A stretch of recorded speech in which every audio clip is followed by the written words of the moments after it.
Portrait photographers know that the classic black and white headshot never goes out of fashion. What's more, working pros know that developing this portrait from a RAW file offers you far more tolerance in post-processing to correct exposure levels, recover detail in the skin tones, and a host of other elements that will allow you to push every pixel further than if you had shot a straight out of camera JPEG.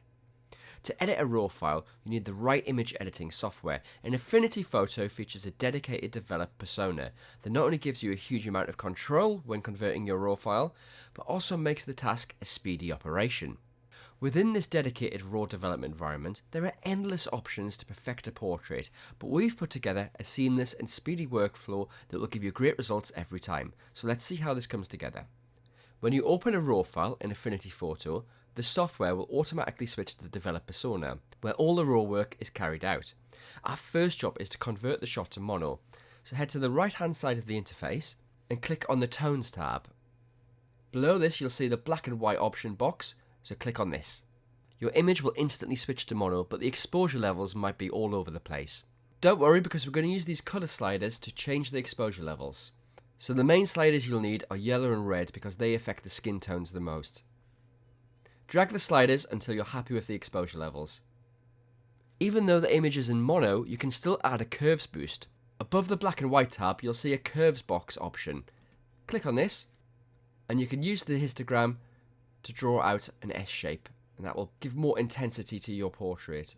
For most portraits, a subtle curves boost gives the best results, and just lifts the image enough to make a noticeable difference without overexposing skin tones. We're going to make some further global adjustments now, so it's time to jump back into the Basics tab. We want to affect the look of the image, and when it comes to monoportraits, this means paying particular attention to the contrast and clarity sliders. In the Basics tab, you'll also notice the Shadows and Highlights option. Click on this, and you can increase the shadows and recover details from the highlights.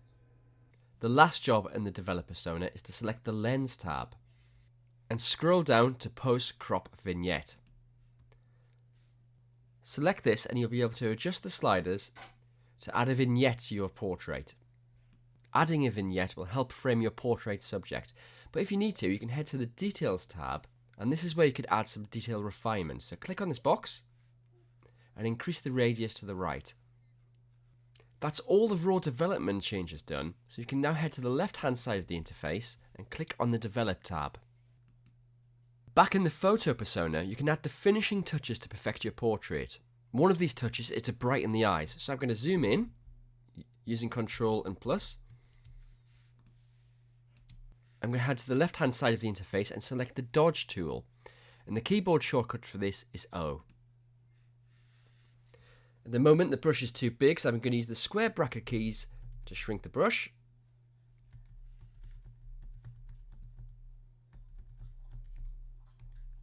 And with the opacity of the brush set to 100%, I'm going to brush over the eyes.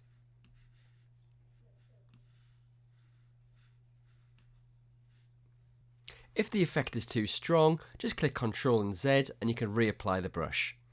Finally, you can export your image by clicking File, scrolling down to Export, and saving the file in your chosen format.